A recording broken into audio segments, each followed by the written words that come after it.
Thanksgiving was supposed to be peaceful, but my sister spent the entire dinner mocking my luck and bragging about her new director role. She laughed about firing employees to boost her bonus, unaware I own the parent company. The next morning, I froze her assets. This is where the story truly begins, and you won't want to miss what happens. Make sure you're subscribed to see it through to the end. We're always curious. Where in the world are you all watching from today? Let us know in the comments. The betrayal didn't start with a scream or a slap. It started with the quiet, distinct sound of a champagne flute being set down too hard on a granite coaster. I shouldn't have even been there. My body felt like it was made of lead, a lingering parting gift from a bout of walking pneumonia that had kept me bedridden for the better part of November. My doctor had told me to stay home, to rest, to avoid stress at all costs. But it was Thanksgiving. The guilt trips from my mother, Sophia, had started 3 days prior, subtle at first, and then escalating into full-blown emotional manipulation. It's just family, Claire. You can rest on the couch. Edward misses you. Chloe is finally coming home. So, against my better judgment and the screaming protests of my immune system, I went. I sat at the end of the mahogany dining table, my skin pale and clammy, a sheen of cold sweat on my forehead that I kept dabbing away with a napkin. I felt small. Physically, I had lost weight from the illness, my clothes hanging loosely off my frame, which only seemed to fuel the narrative my family had constructed about me. They didn't see a successful woman recovering from a severe illness. They saw Claire, the struggler, the drifter, the one who got lucky with investments but didn't have a real job. The air in the dining room was thick, not just with the scent of roasted turkey and sage stuffing, but with a palpable tension that radiated from the seat of honor. That was where my younger sister, Chloe, sat. She was glowing, radiant in a designer dress that cost more than my first car, holding court like a queen addressing her subjects. She hadn't asked me how I was feeling. Not once. She hadn't asked why I was drinking tea instead of wine. She had barely looked me in the eye since she swept through the front door an hour late. "It's just tragic, really," Chloe said, her voice dripping with that faux sympathy that cuts deeper than a knife. She looked down the table at me, swirling her wine. "I mean, look at you, Claire. You look exhausted. Is the consulting gig drying up? Is that why you look so run down?" "I have pneumonia, Chloe," I rasped, my voice weak. "I'm recovering." Right. Illness." She dismissed it with a wave of her manicured hand. "Stress lowers the immune system, you know, and financial instability is the #1 cause of stress. I read that in Forbes." Sophia, my mother, bustled in from the kitchen with a bowl of mashed potatoes. "Now, Chloe, be nice. Claire does her best. We all have different paths." "I'm just saying," Chloe continued, leaning forward, her eyes gleaming with malice. "It must be hard, watching me skyrocket while you just kind of float. But don't worry. This new position I landed, it's huge, director level. The salary alone is staggering. Maybe I can help you out with your rent this month." I gripped my tea mug so hard my knuckles turned white. She had no idea. None of them did. "I don't need your money, Chloe," I said, keeping my voice steady despite the trembling in my hands. "Don't be proud," Edward, my father, chimed in from the head of the table, not looking up from his plate. "Take help if it's offered, Claire. Your sister is doing very well for herself. You should be happy for her." "I am happy for her," I lied. "You should be," Chloe smirked, "because I'm about to clean house. The company I just joined, total mess, but I'm going to fix it. I'm going to be ruthless." "Which company?" I asked, a strange, cold sensation washing over me that had nothing to do with the fever.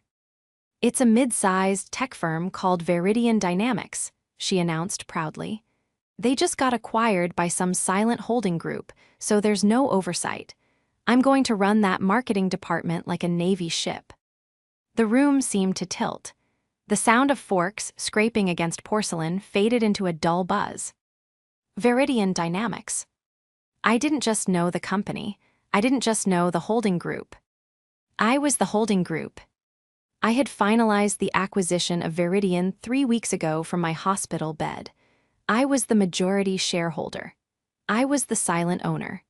And my sister, the woman currently mocking my poverty and my health, had just unwittingly told her boss exactly what she thought of her. The betrayal of her cruelty was expected. We had always been rivals. But the betrayal of her arrogance, the absolute certainty that I was beneath her, struck a chord in me that vibrated with dangerous intensity. It wasn't the fever making me shiver anymore. It was the sudden, icy realization of the power I held in the palm of my hand. The betrayal was worse than the diagnosis itself, because while the pneumonia would eventually leave my lungs, the venom my sister was spitting was part of her DNA.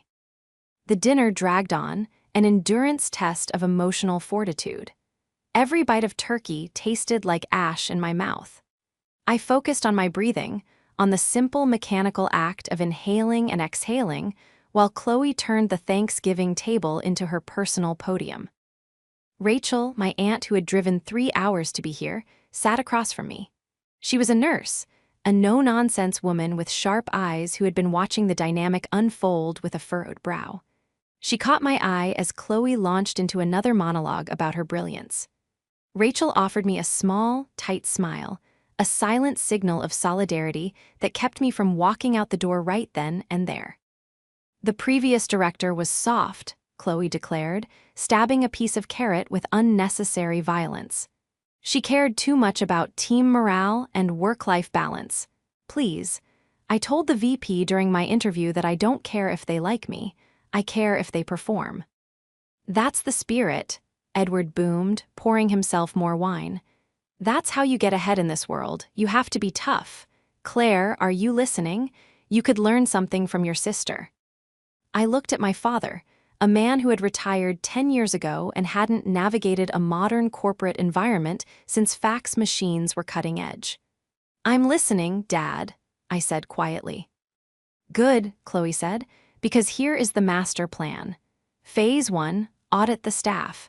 Anyone over 45? Gone. They're too expensive and they don't get the digital landscape. I'm going to replace them with fresh grads who will work 80 hours a week for half the price. My stomach lurched. Veridian Dynamics had a marketing team that was legendary for its experience. There were people on that team who had been there for 15 years, people with families, mortgages, and institutional knowledge that was irreplaceable. I had bought the company specifically because of that human capital.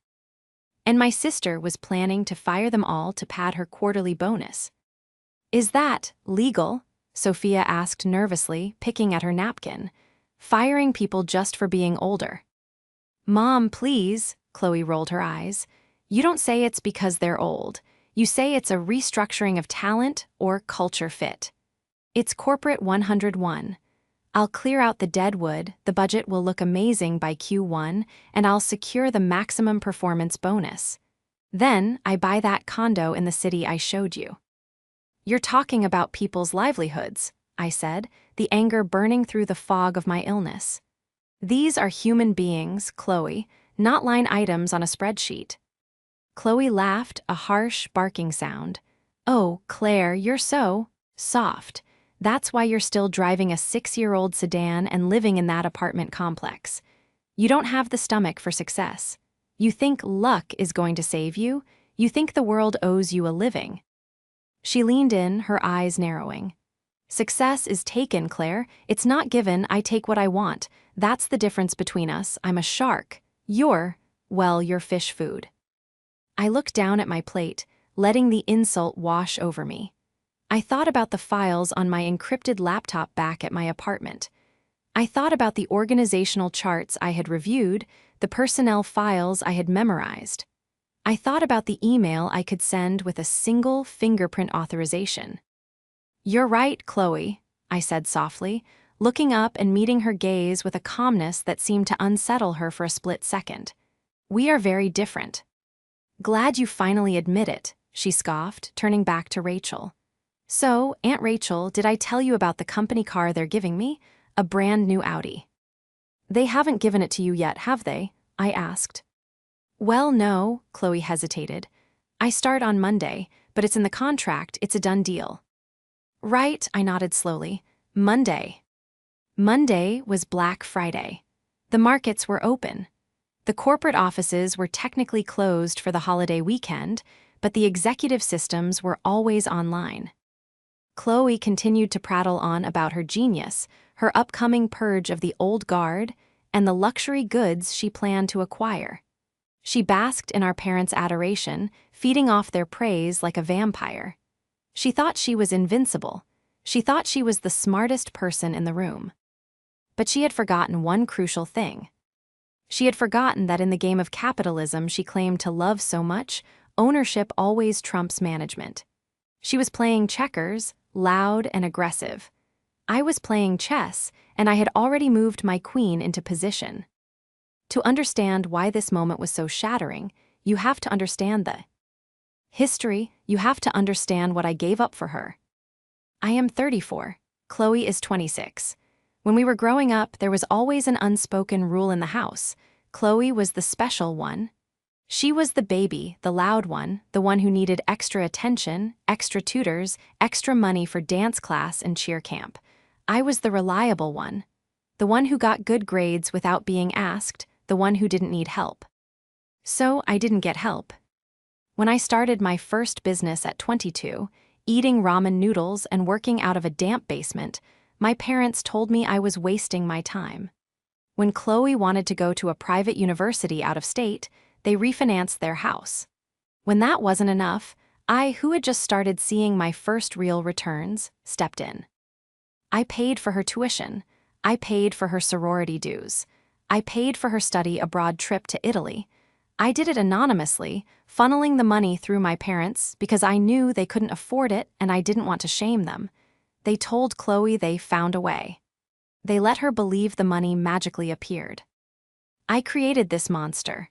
I watered the seeds of her entitlement with my own sweat and equity. And now, that monster was sitting across from me, wearing diamond earrings I had effectively paid for, planning to destroy the lives of honest workers I had sworn to protect. The antagonist of my life wasn't a stranger.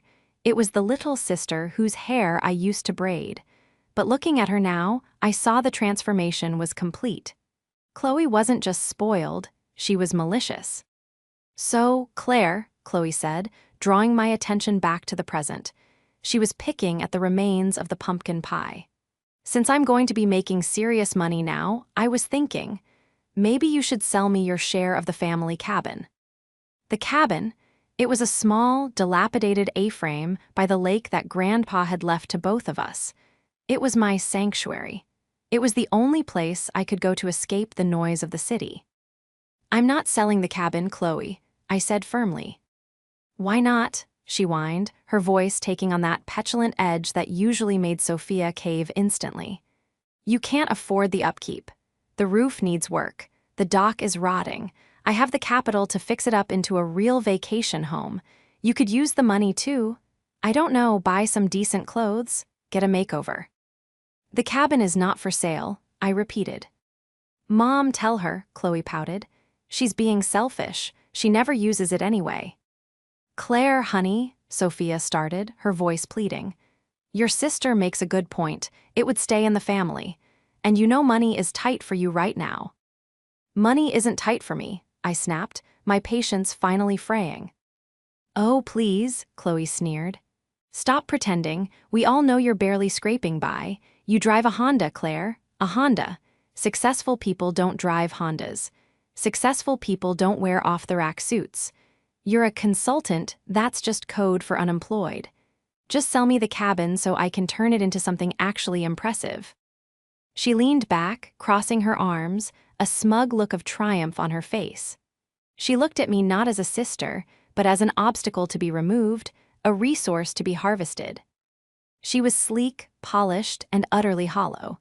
She was a director of marketing who didn't understand the first thing about brand loyalty or human connection. She was a fraud wrapped in luxury packaging.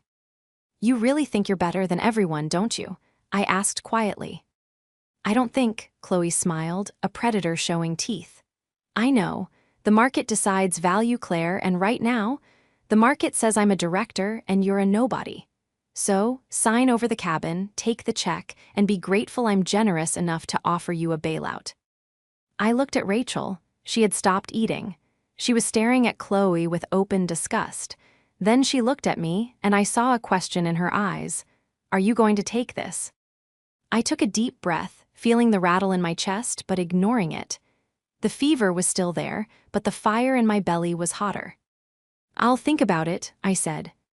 Don't think too long, Chloe warned, checking her reflection in her spoon. My offer expires when I start work on Monday. After that, the price goes down. Monday, I repeated. Right, Monday. I stood up, my legs shaky but holding. I'm going to head out. I need to rest. Leaving so soon, Chloe mocked. Couldn't handle the heat. Something like that, I said. Enjoy your victory lap, Chloe. Make sure you savor it. I walked out of the house into the cold November air. I didn't go home to sleep. I went home to work. If Chloe wanted to see how the market decided value, I was more than happy to give her a crash course in economics. I didn't sleep that night. The fever was still a low-grade hum in the background of my consciousness, but the adrenaline that had flooded my system at the dinner table was a far more potent stimulant. I sat at my desk in my shabby apartment, the one Chloe mocked, surrounded by the tools of my actual trade. To the naked eye, my home office looked modest. A simple IKEA desk, a comfortable ergonomic chair, and a laptop. But the laptop was a military-grade encrypted machine, and the network I was connecting to was the private server of Helios Holdings, the investment firm I had founded 6 years ago. I logged in. The screen glowed with the comforting blue of the secure dashboard. My official title at Helios was Senior Consultant, a vague enough moniker to satisfy casual inquiries. In reality, I held 51% of the voting stock. When we acquired Veridian Dynamics 3 weeks ago, I had insisted on remaining a silent partner. I wanted the existing CEO, a brilliant man named Marcus, to run the ship without the market thinking there was a shake-up. I wanted stability. Chloe was the antithesis of stability. Okay, let's see how you got in, I whispered to the empty room, my fingers flying across the keyboard. I accessed the HR portal for Veridian. I had admin privileges that superseded everyone, including the CEO. I navigated to the new hires executive level folder. There she was, Chloe D. I pulled up her onboarding file. The offer letter was there, signed with a digital flourish. The salary was indeed staggering, significantly higher than the industry standard for a director of marketing with her level of experience. I frowned, scrolling down to the approvals section. Usually, a hire at this level required 3 signatures: the VP of Operations, the head of HR, and the CEO. Chloe's file had the VP's signature. It had the HR head's signature, but the CEO's signature was missing. Instead, there was an override code used by the VP of Operations, a man named Greg Miller. "Greg," I muttered, "why would you bypass Marcus for this?" I opened a new window and started digging into Greg Miller's company communications. It was a breach of privacy I rarely exercised, but the threat Chloe posed to the company and the potential lawsuit for age discrimination she had bragged about at dinner gave me probable cause. It didn't take long. I found an email thread between Greg and Chloe dating back 2 months. Subject: the position from Chloe D. to Greg Miller. "Greg, darling, I need this. The salary has to be at least redacted. I promise, once I'm in, I'll clean house. We can get rid of the old guard you hate so much. Just get me the offer. I'll make it worth your while. Remember that thing in Vegas? We don't want that getting out." I leaned back in my chair, the air leaving my lungs in a sharp hiss. It was worse than nepotism. It was blackmail, or at least a heavy implication of it. Chloe had leveraged a personal secret to force a VP to hire her at an inflated rate, bypassing the CEO, with the specific intent of conducting an illegal purge of the staff. I picked up my phone. It was 3:00 a.m., but I knew who would be awake. I dialed my personal attorney, Sarah. She answered on the second ring. Claire, it's 3 in the morning. Are you okay? Is it the pneumonia?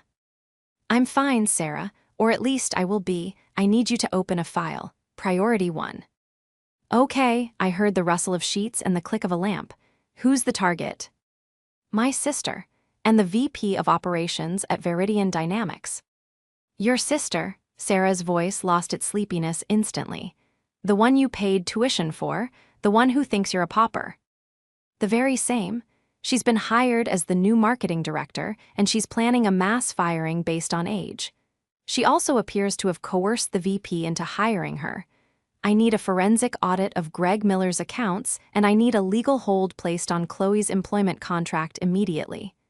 Do not terminate her yet. Just pause everything, freeze her credentials, freeze her payroll setup. Copy that. I'll have the papers drafted by sunrise. Claire, are you sure? This is going to blow up your family dynamic. I looked at the screen, at the arrogant signature on Chloe's contract. The family dynamic is already blown, Sarah. I'm just clearing the rubble. The fallout was immediate, but not in the way Chloe expected. Saturday morning arrived with a gray, oppressive sky. My fever had broken, leaving me weak but clear-headed. I was sitting on my couch, wrapped in a blanket, reviewing the preliminary report Sarah had sent over when the pounding started.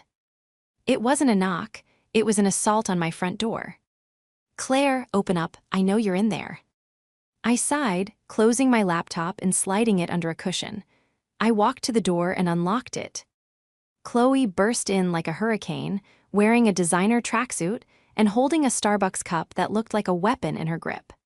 Her face was flushed, her eyes wide with a mix of confusion and rage. My login isn't working, she screamed, bypassing hello entirely. I tried to log into the Veridian onboarding portal to order my new laptop and set up my direct deposit, and it says access denied, pending investigation. What does that mean? I walked to the kitchen and turned on the kettle. I assume it means you're under investigation, Chloe. Would you like some tea? She stared at me, her mouth agape. Tea? Are you insane? I'm talking about my career. I called Greg and he's not picking up. I called HR and they said the file is locked by corporate legal. Why aren't you freaking out for me? This is a disaster. Why would I freak out? I asked calmly, leaning against the counter. I thought you were a shark. Sharks don't panic. Don't mock me. She slammed her cup down on my small dining table, coffee splashing over the rim. This is a glitch. It has to be. I start Monday. I have a plan. I have people to fire. Right, I said. The people over 45. The dead wood. Exactly. I need to get in there and assert dominance immediately. If I can't log in, I look weak. She paced around my small living room, her eyes scanning my modest furniture with disdain. God, how do you live like this? It smells like old books and failure in here. Chloe, I said, my voice hardening. Did it ever occur to you that threatening to fire people based on their age is illegal? That maybe someone flagged your profile because you're a liability? She stopped pacing and looked at me, her eyes narrowing. Who told you that? I only said that at dinner. I haven't told anyone at the company yet, except Greg. And what did you tell Greg? I took a step forward. Did you tell him about your vision for the department, or did you remind him about Vegas? The color drained from her face faster than water from a cracked basin. She froze, her hand hovering halfway to her mouth. The silence that stretched between us was heavy, suffocating. How, she swallowed hard, how do you know about that? I know a lot of things, Chloe. I know you bypassed the CEO. I know your salary is 20% over the budget cap. And I know that as of this morning, Greg Miller has been placed on administrative leave pending an internal review. You've been stalking me? Her shock was quickly replaced by a defensive fury. You hacked my email. That's a felony, Claire. I'll have you arrested. I'll sue you for everything you have, which, granted, isn't much, but I'll take it all. I didn't hack your email, I said, which was technically true. I had audited a company account I owned. But you're missing the point. You're not starting on Monday, Chloe. Your offer is being rescinded. She laughed, a high-pitched, hysterical sound. You think you have the power to rescind my offer? You're a nobody. You're my sick, poor, jealous older sister who lives in a dump. Greg is the VP. He runs the place. Greg doesn't run the place, I corrected her gently. The owners do. And what do you know about owners? She spat. You've never owned anything of value in your life. You're just trying to scare me because you're envious. You're jealous that I made it and you didn't. Well, guess what? I'm going to go to the office on Monday anyway. I'm going to walk right past security, march into my office, and if anyone tries to stop me, I'll sue the company for discrimination. She grabbed her purse, her chest heaving. And as for you, don't expect an invite to Christmas. You're dead to me. She stormed out, slamming the door so hard a picture frame on the wall tilted. I watched the door for a moment, then walked over and straightened the frame. It was a picture of us as kids, smiling on the dock at the cabin. I tried to warn you, I whispered, but you never listen. The silence following Chloe's departure didn't last long. Within an hour, my phone began to vibrate, dancing across the coffee table like a frantic beetle. Mom calling. I let it go to voicemail. Mom calling. I let it go again.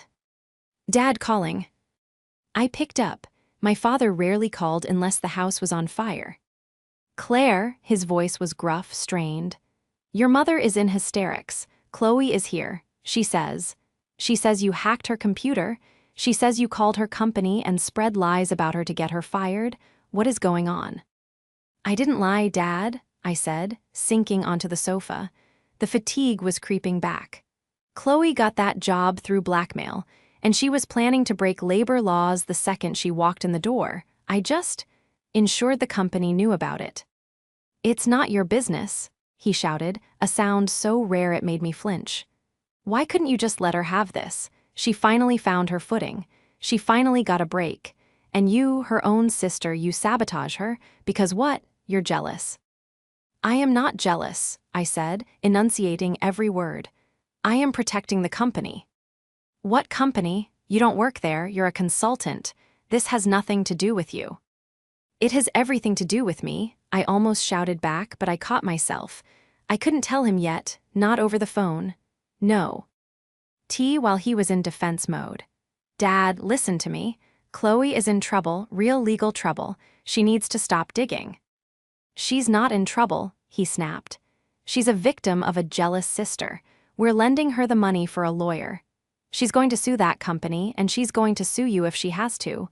I'm disappointed in you, Claire. I thought we raised you better. The line went dead. I stared at the phone, a cold hollow expanding in my chest. We're lending her the money. They were dipping into their retirement savings. Again, to fund her delusions. To fund a lawsuit against me. The stakes had just shifted. It wasn't just about protecting my employees anymore. It was about saving my parents from financial ruin at the hands of their golden child. I went back to my laptop. If Chloe was going to drag our parents into this, I needed to make sure the door was slammed shut so tight she couldn't pry it open with a lawsuit. I needed more than the email. The email was, he said, she said. I needed hard evidence of her incompetence and fraud. I dug deeper into the Chloe D. file Sarah had flagged. I ran a verification check on the resume she had submitted. She claimed to have been the head of digital strategy at a boutique firm in Chicago for 3 years. I knew the firm. I knew the owner. I picked up the phone and dialed. Hey David, it's Claire.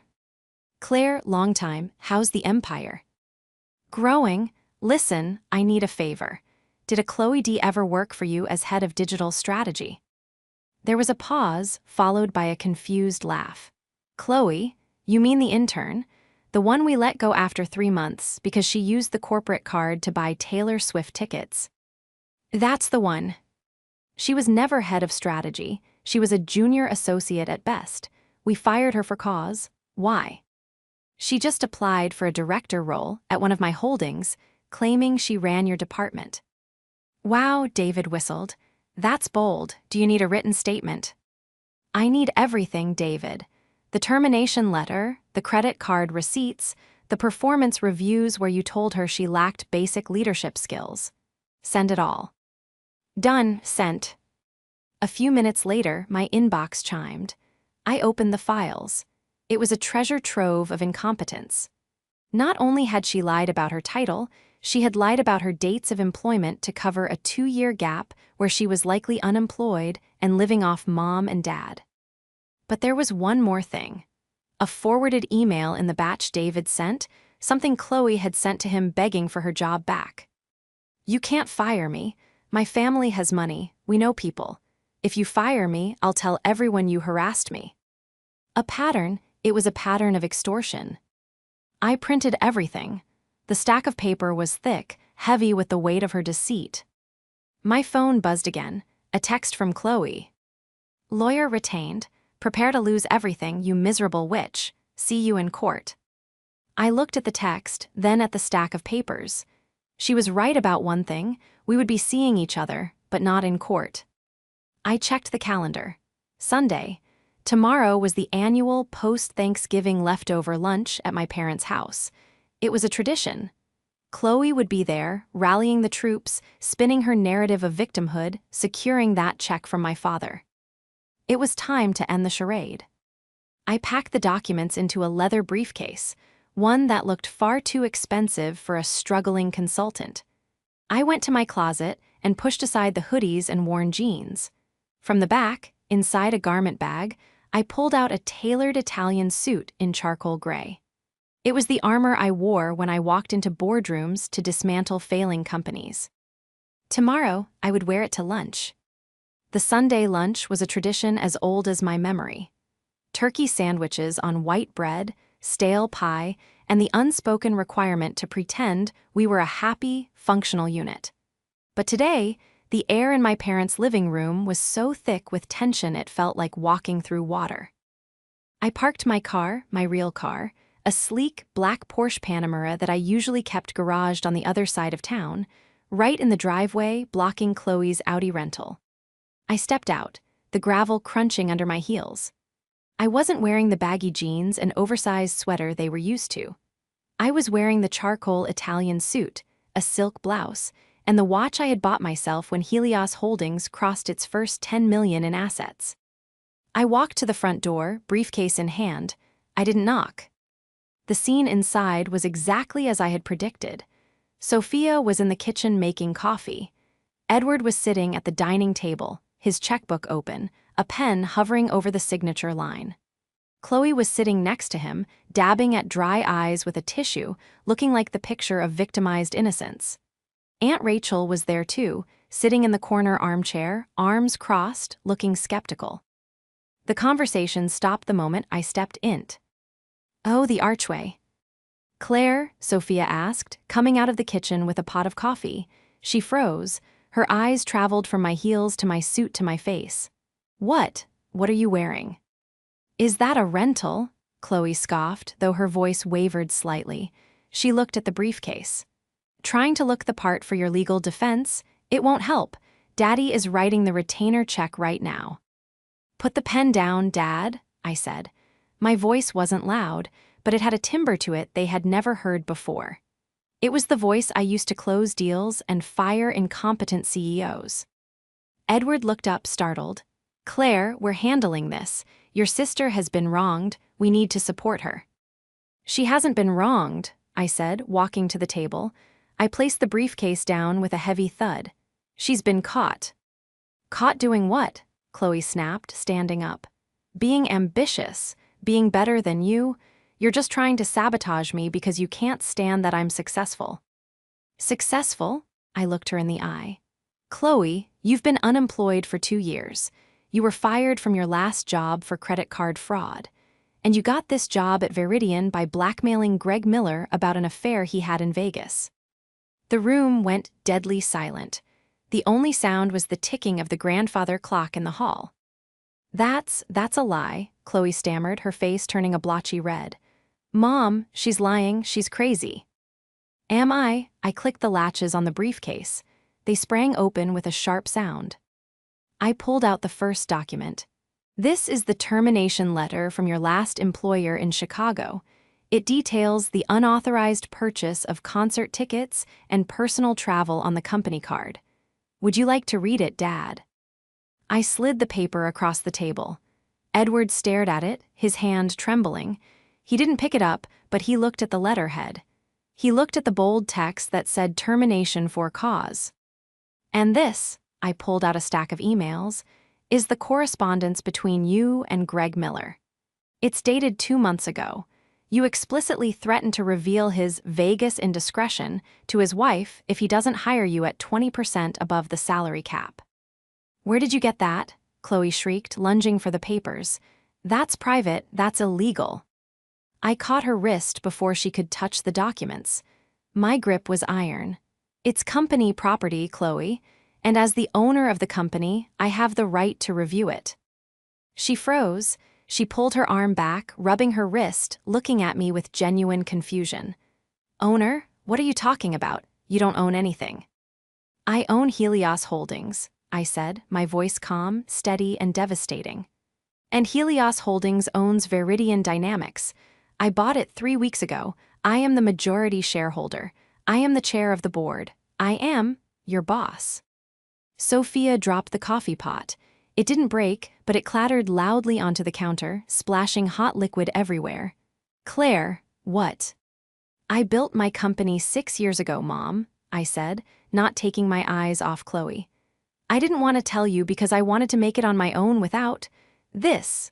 I gestured to the checkbook. But I can't stand by and watch you bankrupt yourselves to fund Chloe's lies anymore. Chloe was shaking her head frantically. No, that's impossible. You're broke, you drive a Honda, you live in that dump. I live below my means so I can reinvest in my business, I corrected. And the dump is a strategic location near the fiber optic hub I need for my servers. But that's irrelevant. What is relevant is that, as of this morning, Greg Miller has been fired for gross misconduct, and your offer of employment has been formally rescinded. I pulled out one last document, a formal letter on heavy, cream-colored stock with the Helios logo embossed at the top. I slid it toward her. This is your notice. You are not welcome at Viridian. You are not welcome at any Helios subsidiary. And if you attempt to contact any of my employees again, our legal team, my actual legal team, will file charges for extortion. Chloe stared at the paper. She looked at the logo. She looked at my signature at the bottom. The reality of it was finally crashing down on her. The lucky sister, the failure, held the keys to the kingdom she had been trying to sneak into. Dad, she turned to Edward, tears streaming down her face. Real tears this time, tears of terror. Daddy, do something. She's ruining my life. She can't do this. Edward looked at the checkbook. He looked at the termination letter from Chicago. He looked at the blackmail emails. He looked at me, really looked at me for the first time in years. He saw the suit. He saw the car in the driveway. He saw the strength in my posture. Slowly, painfully, he picked up the pen. Dad, Chloe whimpered. Edward closed the checkbook. He capped the pen. He pushed them both away. You lied to us, Chloe, he said, his voice cracking. You said you were running that department in Chicago. You said you were a star. You stole. It was a misunderstanding, Chloe wailed. And you blackmailed a man? Edward continued, his voice rising. Is that how we raised you, to threaten people? I did what I had to do, she screamed. Because Claire always had everything. She's always the smart one, the good one. I just wanted to win for once. You don't win by cheating, Chloe, I said softly. Shut up, she screamed at me. Just shut up, I hate you. I hate your money, I hate your luck. It wasn't luck, Aunt Rachel spoke up from the corner, her voice cutting through the noise like a blade. She worked while you partied, Chloe. We all watched it happen. We just didn't say anything because your mother wouldn't let us. Sophia let out a sob, covering her face with her hands. Chloe looked around the room. She had lost the audience. She had lost the check. She had lost the job. She had lost the narrative. She grabbed her purse. Fine, keep your stupid company, keep your stupid money. I don't need any of you. I'll find another job. I'll go to a competitor. You can try, I said, but the industry is small, and resume fraud is a hard stain to wash out. She glared at me one last time, a look of pure, unadulterated hatred, and then turned and ran out the door. We heard the Audi door slam, the engine rev, and tires spin on the gravel as she sped away. The silence that followed was heavy, filled with the debris of a shattered family dynamic. It took a long time for anyone to speak. Sophia was crying softly at the counter. Edward was staring at his hands. Rachel stood up and walked over to me. "Nice suit," she said quietly. "Thanks, Aunt Rachel," I managed a weak smile. "I knew," she whispered. "I saw your name in the business journal a few years back, top 30 under 30. I figured you'd tell them when you were ready." I was never going to be ready for this, I admitted. I walked over to the table and sat down across from my father. He looked older than he had 10 minutes ago. The illusion of his perfect little girl had been destroyed, and the realization of his own negligence was settling in. "Claire," he rasped, "is it true you own all of it?" "Yes, Dad." "Why didn't you tell us?" "Would you have treated me differently?" I asked. "Or would you have just asked me to give more money to Chloe?" He flinched as if I had slapped him. He opened his mouth to defend himself, then closed it. He looked at the closed checkbook. I suppose I deserved that." Sophia came over to the table, wiping her eyes. She looked broken. "We just wanted her to be okay, Claire. She's not strong like you. You never needed us. She always needed us." "She didn't need you," I said gently but firmly. "She needed to grow up. And by paying for everything, by hiding her failures, you stopped that from happening. You didn't help her, Mom. You crippled her." Sophia nodded slowly, the truth finally penetrating the denial she had wrapped herself in for decades. "I'm sorry, Claire. I'm so sorry. We've been unfair to you. We called you lucky. We didn't see the work."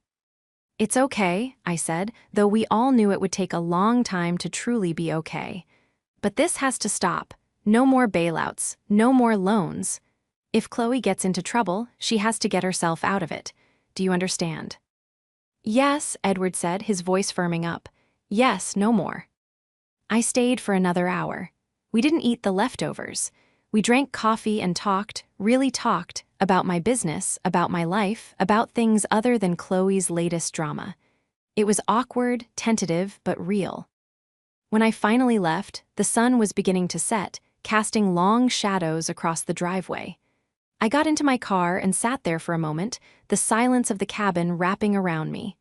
I felt drained, hollowed out, but also incredibly light. The secret was out. The weight I had been carrying, the need to hide my success to protect my sister's ego, was gone. I drove back to the city, but I didn't go to my apartment. I drove to the Helios office. I walked into the empty building, the lights humming overhead. I went to my office, the corner office I rarely used, and stood by the window looking out at the skyline. I pulled out my phone. I had a notification from our legal team. "Cease and desist delivered to Chloe D. Greg Miller has agreed to resign quietly in exchange for a neutral reference. The situation is contained." It was over. Chloe didn't disappear completely. She moved to a smaller city a few months later. From what Rachel tells me, she's working as a sales associate at a high-end boutique. It's an honest job. She has to show up on time. She has to be polite to customers. She has to pay her own rent. I hope, for her sake, she learns the value of it. As for me, I sold the shabby apartment. I bought a place closer to the water, somewhere with light and space. I stopped hiding. I started accepting invitatio. NS to speak on panels. I started driving my car to family events. The relationship with my parents is a work in progress. We're rebuilding, brick by brick, on a foundation of truth rather than enabling. It's not perfect, but it's honest. And the cabin, I didn't sell it. I hired a contractor to renovate it. I put on a new roof, fixed the dock, and installed a killer sound system. I go there on weekends now to sit by the water and listen to the wind in the trees. Sometimes I think about what Chloe said at that Thanksgiving dinner. That success is taken, not given. She was wrong. Success isn't taken. It's built. It's earned. And the only thing you truly own in this world is your integrity. That's not luck, that's just the truth.